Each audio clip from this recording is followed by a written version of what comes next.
नमस्कार दोस्तों, मैं संतोष शाह आप सभी लोगों का हार्दिक स्वागत करता हूं आज के इस डेली फोरकास्ट वीडियो में। आज के इस वीडियो के माध्यम से हम जानने का प्रयास करेंगे कि आज गोल्ड में क्या हो सकता है, कहां से हम गोल्ड को सेल और बाय कर सकते हैं, कौन कौन सा इम्पोर्टेंट डेटा आज आने वाला है, उन सभी चीज़ों के बारे में जानेंगे और चार्ट के माध्यम से समझेंगे कि कौन कौन सा इम्पोर्टेंट लेवल है, जोन है, जहां से हम ट्रेड को प्लान कर सकते हैं। इन सभी चीज़ों को डिटेल से समझने का प्रयास करेंगे, इसलिए बने रहिए वीडियो में। सबसे पहले हम चलते हैं फॉरेक्स फैक्ट्री की वेबसाइट में। तो हम यहाँ आ गए हैं अभी फॉरेक्स फैक्ट्री की वेबसाइट में। तो यहाँ पर आप देख पा रहे हैं कि आज के दिन शाम को ठीक 6 बजे 3 हाई इम्पैक्ट का डेटा है, जिसमें से एक तो अनएम्प्लॉयमेंट क्लेमेंट का हर सप्ताह आता है, और इसके अलावा जो दो कोर पीपीआई और पीपीआई और पीपीआई ये दोनों जो है ये मंथली डेटा है, और ये जब भी सीपीआई डेटा रिलीज होता है उसके जो नेक्स्ट डे होता है उस दिन ये रिलीज होता है।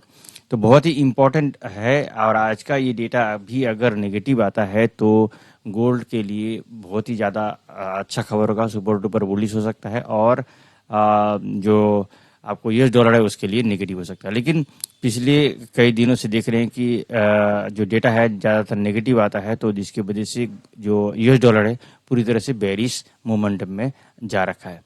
तो हम चलते हैं चार्ट पे, और चार्ट के माध्यम से समझेंगे कि आज क्या सब कुछ होने वाला है। तो हम यहाँ आ गए हैं ये डेली का चार्ट पे। तो डेली का चार्ट के हिसाब से अगर देखेंगे, जैसे मैंने कल बताया था कि कल के दिन में जो ये एक कैंडल बना था, तो इस कैंडल के हिसाब से मैंने बताया था एक इंडिसीजन कैंडल है, जहाँ से हम तय नहीं कर सकते कि मार्केट की दिशा की ओर जाएगा। लेकिन जो डेटा और क्लोजिंग के बाद आज ये बात क्लियर हो रखा है कि ये जो है ये बुलिश कैंडल बना है, और आज भी बुलिश ही रहने का संभावना है, क्योंकि मार्केट पूरी तरह से सुपर डुपर बुलिश है और डेटा भी पूरी तरह से पॉजिटिव आया है, नेगेटिव आया है। ठीक है, अगर डेटा नेगेटिव आए तो गोल्ड के लिए बुलिश मोमेंटम रहता है। तो अब क्या है कि ये एक देखेंगे तो पिछले 2 दिन का जो हाई है उसको ब्रेक करके ऊपर में क्लोजिंग दिया है, और एक सुपर डुपर बुलिश कैंडल बनाया है। और जो एक इम्पॉर्टेंट लेवल है जो मैं बार बार बता रहा था, ये 65 वाला एरिया, इसके ऊपर में जाके क्लोजिंग भी दिया है। क्लोजिंग मतलब इन द सेंस अगर हम बात करेंगे तो H1 में या M30 में मिला है। अभी तो D1 का ही चार्ट है, उसमें तो नहीं मिला है, लेकिन अगर आप छोटा टाइम फ्रेम पे तो मिल चुका है ये क्लोजिंग। ठीक है, तो अभी इसका टारगेट क्या हो सकता है? अभी इसका टारगेट हो सकता है 3402 D1 के हिसाब से, और नीचे का टारगेट है यहाँ पर 3293। तो यहाँ पर आना इतना ज़्यादा तो नहीं लग रहा है कि आज यहाँ तक आ जाएगा। छोटा टाइम फ्रेम पे देखेंगे कि कौन कौन सा इंपॉर्टेंट लेवल है जहाँ से हम ट्रेड को प्लान कर सकते हैं। तो आज के हिसाब से अगर देखेंगे तो यहाँ एक इम्पॉर्टेंट रेजिस्टेंस मिलेगा इसको, और उसके बाद आपको सेलिंग का अपॉर्चुनिटी यहाँ से आपको 3424 और 35 से मिलने का संभावना रहेगा। हम चलते छोटा टाइम फ्रेम पे, और छोटा टाइम फ्रेम पे अगर देखेंगे H1 में तो देख रहे हैं आप अच्छा खासा बुलिश रहा। कल के दिन में अगर आप बात करेंगे तो जॉन का कितना ज़बरदस्त इफेक्ट रहा है। आप देखिए सारा दिन जो है आपको 21 और ये इसके बीच में मार्केट का मोमेंटम रहा। यहाँ से कल मार्केट शुरू हुआ था, और आप देखिए आप ये जॉन का कितना अच्छा जो है रिस्पेक्ट किया। तो अगर हम बात करेंगे कि यहाँ पर जो इस जॉन जो 61 और 65 के से जो रिटर्न आया, डेटा आने के बाद मार्केट यहाँ गया, उसका फिर रिटर्न 20 में आया, और उसके बाद फिर से उसको ब्रेक करके आगे किया। तो अब यहाँ पर क्या है, जो एक ट्रेंड लाइन बनाने के बाद पता चला कि इसको भी ये ब्रेक कर दिया। तो इसका मतलब है कि मार्केट यहाँ तक रिट्रेस करेगा, और रिट्रेस करके फिर ऊपर की ओर जाना चाहिए। अगर हम ओवरऑल रिट्रेसमेंट के बारे में बात करेंगे तो कितना रिट्रेस हो सकता है, तो अभी तक का जो मार्केट का मूव है उसके हिसाब से कल का जो यहाँ पर 20 से लेके हम यहाँ तक का निकालेंगे। तो यहाँ इतना निकालने के बाद पता चल रहा है कि मार्केट जो है इसका 61% अगर देखेंगे तो 3341 तक मार्केट आने का संभावना है, और मिनिमम तो यहाँ तक आना चाहिए 3347 तक। ये 50% है, ये रिट्रेसमेंट बनता है। और इसके अलावा जो है आपको 3354 और 3363 भी इसका रिट्रेसमेंट है। तो 3363 वाला जो है कोई फिल कर चुका है। तो यहाँ तक भी अगर रिट्रेस आता है और यहाँ से भी अगर मार्केट ऊपर जाता है तो बोलेंगे कि रिट्रेसमेंट होकर गया है, उसको हम सेलिंग के लिए कंसीडर नहीं करेंगे।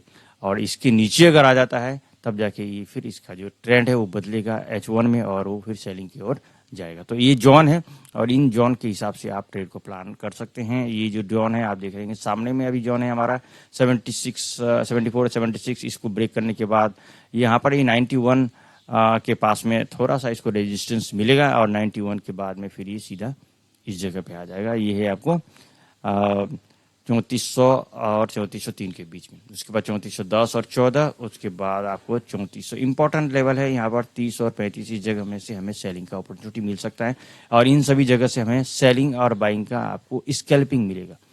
ठीक है, तो ये चीज़ ध्यान रखना पड़ेगा और आज का डेटा क्या आता है उसके ऊपर में डिपेंड करेगा कि मार्केट कितना नीचे डीप लगा सकता है और उसके बाद फिर ये बाइंग होगा। और ये अच्छा खासा ऑलरेडी बाई हो चुका है, तो इसलिए इसको थोड़ा रेटेस्ट होने देना चाहिए, फिर जाके हमें बाई करना चाहिए। तो देखेंगे अगर किस प्रकार से, अगर इसको ही ब्रेक करके ऊपर जाके क्लोजिंग अगर दे रहा है तो आगे जाएगा। अगर इसको क्लोजिंग नहीं दे पाया ऊपर में और यहीं से नीचे आ रहा है तो फिर ये इस लेवल को ब्रेक करके इस लेवल तक आने का प्रयास करेगा, फिर जाके यहाँ से अपसाइड की ओर जाएगा। हम M15 के हिसाब से अगर देखेंगे तो M15 में बस यहाँ पर ही वो अभी घूम रहा है, जैसे कि आपको 3372 और 76 के बीच में। इसको अगर M15 में भी ब्रेक कर देता है तो यहाँ तक जाएगा और उसके बाद फिर आगे वाला जो लेवल है, ये सारा लेवल आपको तैयार है यहाँ पर बैठा हुआ। और इस जगह से हम सेलिंग को देखेंगे 3400 3430 और 35 के बीच में। उससे पहले सेलिंग का अपॉर्चुनिटी ज़्यादा नहीं मिल सकता है, स्कैल्पिंग कर सकते हैं लेकिन अच्छा अपॉर्चुनिटी वहाँ से मिलेगा। और बाइंग के लिए अच्छा अपॉर्चुनिटी हमें ये जो है 62 और 63 वाला से एक बार ऑलरेडी मिल चुका है। अब हम यहाँ पर देखेंगे 45 और 48 के बीच में, क्योंकि जब इसको ब्रेक किया तो देखिए ऑटोमेटिकली 57 तक आ चुका है। तो ये यहाँ पर आ सकता है। यहाँ पर कुछ जो है अगर हम देखेंगे H1 में देखेंगे तो ये कुछ जो है FBG बना रखा है, जो है फेयर वैल्यू गैप यहाँ पर बना हुआ है। देखिए यहाँ पर फेयर वैल्यू गैप है, यहाँ पर फेयर वैल्यू गैप है, तो इसको ही फिल करने के लिए आ सकता है। हम चलेंगे आपको DXY का चार्ट पे। तो DXY का चार्ट में अगर देखेंगे तो ये एक डिसेंडिंग चैनल में जो है घूम रहा है और मार्केट इसको ब्रेक नहीं कर पाया कल के दिन में, क्योंकि कल के दिन में डेटा नेगेटिव आया और मार्केट जो है इसको नीचे की ओर लेकर आया। H1 का चार्ट पे अगर देखेंगे तो ये गैप डाउन होकर ओपन हुआ और अभी ये जो सपोर्ट है इसके नीचे में अगर इधर ही क्लोजिंग तो ऑलरेडी दे चुका है और इस कैंडल के हिसाब से अगला वाला ये वाला कैंडल क्लोज होने देना है, तो ये अपसाइड जा रहा है या फिर ये रिजेक्ट कर रहा है। अगर इसको रिजेक्ट कर रहा है तो यहाँ तक जरूर आने का प्रयास करेगा ये। तो इसका जो मोमेंटम है इस सेलिंग के लिए ही है और इसको हर टॉप से सेलिंग पे देखना है DXY को, और गोल्ड को हर बॉटम से आपको हर डीप से बाइंग को देखना है। तो दोस्तों ये था इन्फॉर्मेशन। मैं उम्मीद करता हूँ कि ये जानकारी आप लोगों को कुछ फायदा करेगा और इसके अकॉर्डिंग आप प्लान कर सकते हैं। तो ये जो मार्क है इस मार्क को आप अपने चार्ट पे लगा सकते हैं और इसके आधार पर आप डिसीजन ले सकते हैं। दोस्तों ये था इन्फॉर्मेशन और मेरा ये वीडियो बनाने का जो उद्देश्य है आप लोगों को एजुकेशन देना, समझाना, सिखाना।